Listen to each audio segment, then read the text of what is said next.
핫한 부동산 뉴스의 핵심 내용만 전달해드리는 주간 부동산 뉴스.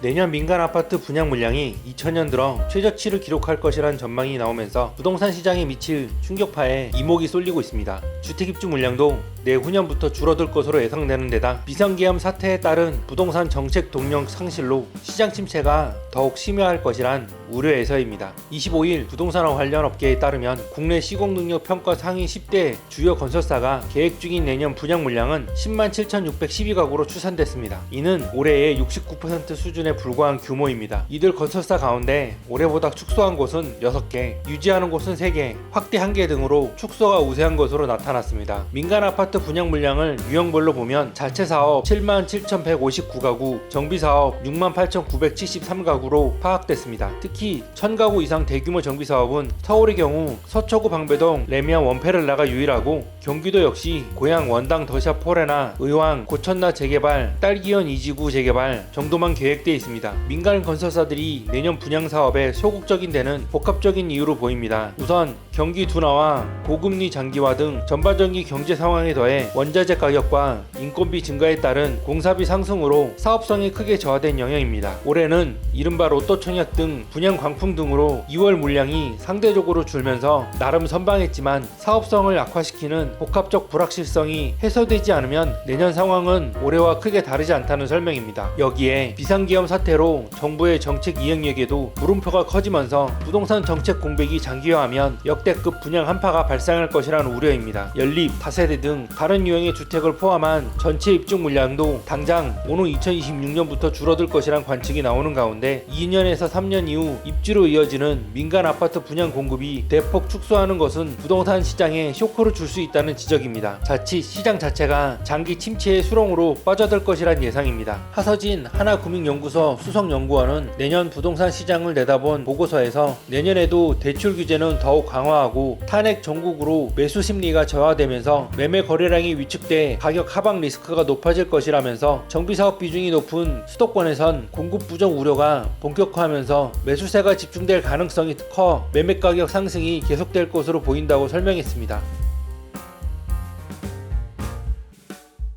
내년 주요 건설사의 민간 아파트 분양 물량이 15만 가구를 밑돌 것이란 분석이 나왔습니다. 이는 2000년 이후 최저치로 사실상 공급 절벽이 현실화하는 셈입니다. 25일 부동산업계에 따르면 국내 25개 주요 시공사의 내년 분양 물량은 이날 기준 전국 158개 사업장에서 14만 6,130가구로 추산됩니다. 민간 아파트 분양 기준으로 2000년 이래 최저치였던 2010년보다도 2만 6천 가구 이상 축소한 규모입니다. 특히 실제 분양 실적은 당초 계획보다 감소하는 경우가 많다는 점을 고려하면 건설사들의 내년 분양 물량은 이보다 더 줄어들 가능성도 큽니다. 여기에 분양 계획이 최종 확정되지 않은 GS건설, 롯데건설, HDC 현대산업개발의 물량을 합쳐도 16만 가구에 못 미쳐 역시 2000년 이후 최저치입니다. 내년 예정된 분양 물량을 지역별로 보면 수도권 85,840가구, 지방 6만 290가구로 집계됐습니다. 수도권은 서울 2만 1,719가구, 인천 13,571가구, 경기 5만 550가구로 올해와 비교해 각각 4,765가구, 8,128가구, 2만 8,075가구 줄어들 것으로 보입니다. 시기별로는 내년 1월에만 가장 많은 물량인 1만 6,066가구가 분양할 예정입니다. 이어 분양 성수기로 꼽히는 4월과 5월에 각각 1만 1,163가구, 1만 1,261가구가 공급됩니다. 1월, 4월, 5월을 제외하면 매달 평균 5,300여 가구가 공급될 전망입니다. 업체별로 10대 건설사 가운데 6개 분양 물량이 올해보다 줄어들 것으로 예상됐습니다. 나머지 3개는 올해 수준을 유지할 것으로 1개는 늘릴 것으로 파악됐습니다. 10대 건설사 전체 물량은 올해의 69% 수준으로 줄어들 것으로 나타났습니다. 사업 유형별로는 재건축, 리모델링 등 정비 사업이 47%로 예상됐습니다. 시장에선 내년도 아파트 공급 절벽 현실화로 수도권 쏠림 확대 등 일대 혼란이 가중할 것이란 우려의 목소리가 나옵니다.